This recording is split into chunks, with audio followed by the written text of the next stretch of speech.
यह है इलाहाबाद या प्रयागराज के खुसरो बाग का नज़ारा। तो ये है खुसरो का मकबरा, जिसको उनकी बहन सुल्तान निसार बेगम ने बनवाया था। खुसरो अजमेर की राजकुमारी मनभावती बाई या मानबाई और शहजादा सलीम के सबसे बड़े पुत्र थे। सत्ता के संघर्ष में जब अकबर खुसरो को अपना उत्तराधिकारी बनाना चाहता था, लेकिन जहांगीर खुद बादशाह बनना चाहते थे, उस दौरान परिस्थितियां ऐसी हुई कि लास्ट में खुसरो को कत्ल कर दिया गया। और उसी की वानगी आप यहाँ दे सकते हैं। ये उस व्यक्ति का मकबरा है जो हो सकता संभवतः हिंदुस्तान का बादशाह बना होता। काफ़ी खूबसूरत मकबरा है। सबसे बड़ा गुंबद है इसका, अंदर चित्रकारी और पच्चीकारी की गई है। कब्र नीचे बनी हुई है, गुंबद ऊपर है, 4 छतरियाँ हैं।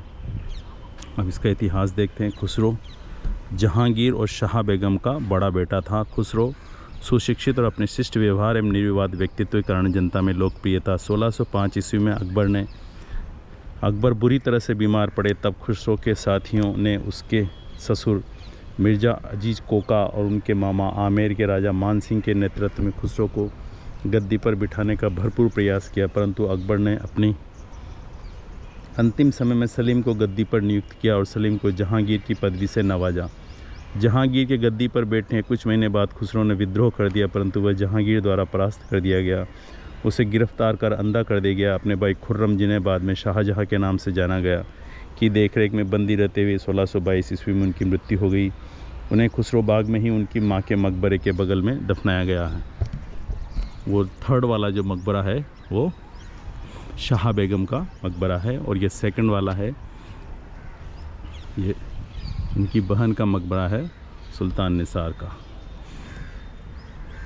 1622 में उनकी मृत्यु हो गई। उन्हें खुसरो बाग में ही उनकी माँ के मकबरे के बगल में दफनाया गया। खुसरो का मकबरा उनकी बहन सुल्तान निसार बेगम ने बनवाया था। मेहराबदार दीवारों वाली यह इमारत एक अष्टकोणीय आकार की संरचना पर बने स्तंभों पर टिके विशाल गुंबद से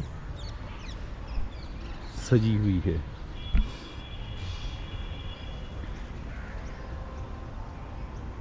जिसके कोनों पर छोटी छतरियां बनी हैं। इस कक्ष के भीतर हिस्से में पुष्प और सनोवर के वृक्षों की डिजाइन से सजे हैं। गुंबद पर व्रत और तारों का ज्यामितीय शैली में चित्रण किया गया है, जो एतमाद उद्दौला के मकबरे में बनी शैली से काफ़ी समानता रखता है। हुआ यह था कि अकबर अपने बेटे सलीम जहांगीर से बहुत निराश हो गया था। तब उसने सलीम का जो बड़ा बेटा था खुसरो, उसमें एक भावी सम्राट को देखा और उसका अपना उत्तराधिकारी नियुक्त करना चाहता था, लेकिन जहांगीर इस मौके को हाथ से नहीं जाने देना चाहता था। इसलिए उसने इलाहाबाद में रहते हुए विद्रोह कर दिया। जब अबुल फजल को उस विद्रोह को शांति करने के लिए भेजा, मतलब जहांगीर से बात करने के लिए भेजा, तो जहांगीर बुरी तरह नाराज़ हो गया, क्योंकि अबुल फजल ने जो अकबरनामा लिखा था उसमें जहांगीर के बारे में कुछ खास अच्छा नहीं लिखा था, ऐसा जहांगीर को लगता है। तो जहांगीर ने चाहा कि अबुल फजल को मार दिया जाए। इसके लिए उसने ओरछा के राजा वीर सिंह बुंदेला को ये काम दिया, और वीर सिंह बुंदेला ने एक अभियान के दौरान भाले से अबुल फजल की हत्या कर दी और उसका सिर काटकर जहांगीर ने अकबर को पहुंचा दिया, जिससे अकबर बहुत आहत हुआ। और फिर अकबर में और जहांगीर में युद्ध भी हुआ। लेकिन कालांतर में जब अकबर बीमार पड़ गया, तब जहांगीर और अकबर में सुलह कराने के लिए हमीदा बानो बेगम और शाह बेगम दोनों इलाहाबाद आई, और उन्होंने यहाँ जहांगीर को समझाया कि उनको ही सम्राट बनाया जाएगा। और फिर इस प्रकार अकबर की मृत्यु के बाद जहांगीर की ताजपोशी हुई। उसके बाद राजकुमार खुसरो सिकंदरा में अकबर की कब्र देखने के बहाने 300-400 घुड़सवारों के साथ महल से निकल गया आगरा से, और वहाँ से वो लाहौर चला गया। लाहौर में जाकर उसने जहांगीर के ख़िलाफ़ मोर्चा खोल दिया, और फिर वहीं पास ही एक युद्ध हुआ जिसमें खुसरो को गिरफ़्तार कर लिया गया और उसे आगरा की जेल में बंद कर दिया गया। उसने एक बार भागने की कोशिश भी की लेकिन वह नाकाम रहा। जब खुसरो को गिरफ़्तार करके लाया गया तब उसको चांदनी चौक में हाथी पर बैठकर घुमाया गया और उसके साथियों को सूली पर चढ़ा दिया गया। जब खुसरो को कैद कर लिया गया तो इतिहास में ऐसा भी लिखा है कि उसकी आंखें फोड़ दी गई और बाद में जहांगीर ने उनको सही करने की कोशिश भी की, उसका इलाज भी करवाया लेकिन वह हो नहीं पाया। और फिर एक दिन शिकार के बहाने सारे राज परिवार के लोग बाहर चले गए और खुर्रम, जिसको बाद में शाहजहां के नाम से जाना जाता है, उसने खुसरो की हत्या करवा दी क्योंकि वो खुसरो के छोटे भाई थे। इस तरह से खुसरो सत्ता की जंग में हार गया और उसकी बहन जो सुल्तान निसार बेगम थी, जिनका ये मकबरा बना हुआ है, ये सिर्फ मकबरा ही रह गया क्योंकि उनका शरीर यहाँ पर नहीं लाया गया। उसको सिकंदरा में अकबर के मकबरे में ही दफन कर दिया गया।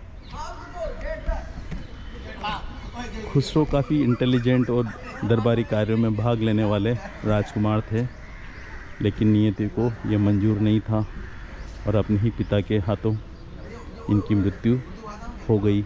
और बाद में खुर्रम जो भारत के सुल्तान या बादशाह बने, तो ये है खुसरो का मकबरा जिसको सुल्तान निसार बेगम ने बनवाया था। लेकिन जो सुल्तान निसार बेगम का मकबरा है वो काफ़ी खूबसूरत है। इन सारे मकबरों में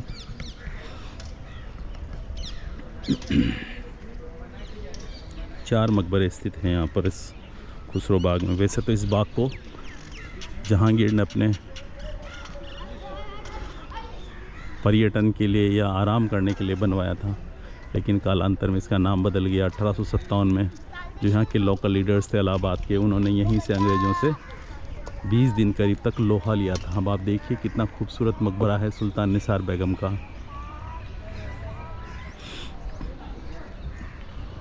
मुग़लों की विरासत भारतीय इतिहास में अमिट छाप छोड़ रही है।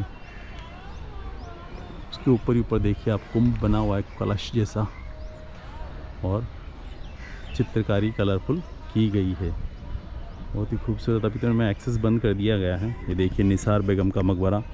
निसार बेगम खुसरो की बहन थी। निसार बेगम का मकबरा शाह बेगम के मकबरे के समीप स्थित है। इस मकबरे का निर्माण 1624-25 में स्वयं उन्हीं के द्वारा खुसरो के मकबरे के निर्माण के समय ही किया गया था।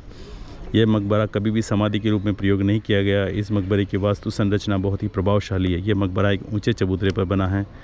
मकबरे के आंतरिक भाग को पुष्प, मेहराब, सनोवर के वृक्ष एवं तारों को वृत्ताकार ढंग से प्रस्तुत कर सजाया गया है। तो ये है खूबसूरत निसार बेगम का मकबरा। इतिहास आपके सामने खड़ा है और ये इंग्लिश कन्वर्जन है।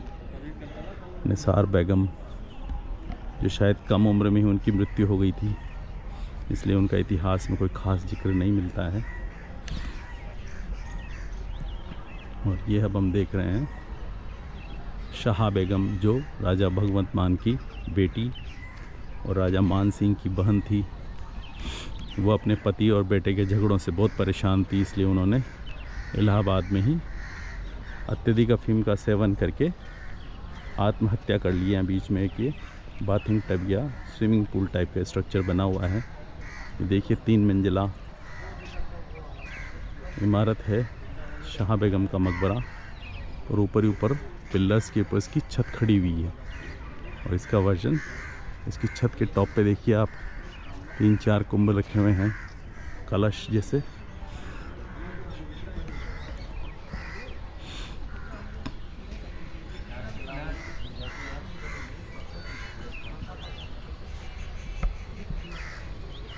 लाल पत्थरों का इस्तेमाल हुआ है इसमें और ऊपर कांच से कवर्ड है उनकी कब्र, लेकिन ओरिजिनल कब्र नीचे बनी हुई है। और ये जो मेन गेट हुआ करता था वो इस तरफ है सामने जीटी रोड पर, जो शेरशाह सूरी ने बनवाया था। देखिए शाह बेगम का मकबरा। मुग़ल सम्राट जहांगीर के समय यहाँ कई महत्वपूर्ण इमारतों का निर्माण हुआ, जिसमें उनकी पहली पत्नी मानबाई का मकबरा प्रमुख है। जहांगीर ने अपने पुत्र खुसरो के जन्म के पश्चात मानबाई को शाह बेगम की उपाधि दी थी। इसी कारण इस मकबरे का नाम शाह बेगम का मकबरा है। मानबाई आमेर के राजा भगवंत दास, जो उस समय पंजाब के गवर्नर थे, की पुत्री थी और राजपूत राजा मान सिंह की बहन थी। 1584 ईस्वी में उनका विवाह सलीम के साथ हुआ और 1587 ईस्वी में उन्होंने खुसरो को जन्म दिया। सलीम मुग़ल शासक जहांगीर के बचपन का नाम था। राजकुमार सलीम ने इलाहाबाद से ही अपने पिता अकबर के खिलाफ विद्रोह का नेतृत्व किया था। शाह बेगम ने 1603 ईस्वी में इलाहाबाद में अफीम की अत्यधिक मात्रा में सेवन करके आत्महत्या कर ली थी। वह पिता और पुत्र के बीच कड़वाहट को लेकर बहुत चिंतित और दुखी थी। उनकी कब्र इस बाग में निर्मित है, जिसे बाद में खुसरो बाग के नाम से जाना जाने लगा। इस मकबरे का नक्शा जहांगीर के सबसे प्रमुख कलाकार अक्का राजा ने 1606 से 1607 के बीच तैयार किया था। यह एक 3 मंजिला इमारत है। इसकी छत स्तंभों पर खड़ी है, जिसके ऊपर एक बड़ी छतरी है। इसके ठीक नीचे शाह बेगम की कब्र स्थित है। मकबरे पर उत्कीर्ण अभिलेख जहांगीर के प्रसिद्ध लेखाकार मीर अब्दुल मुस्किन कलाम द्वारा बेल बूटों जैसे दिखने वाले अरबी लेख से सजे हुए हैं। तो ये है शाह बेगम का मकबरा।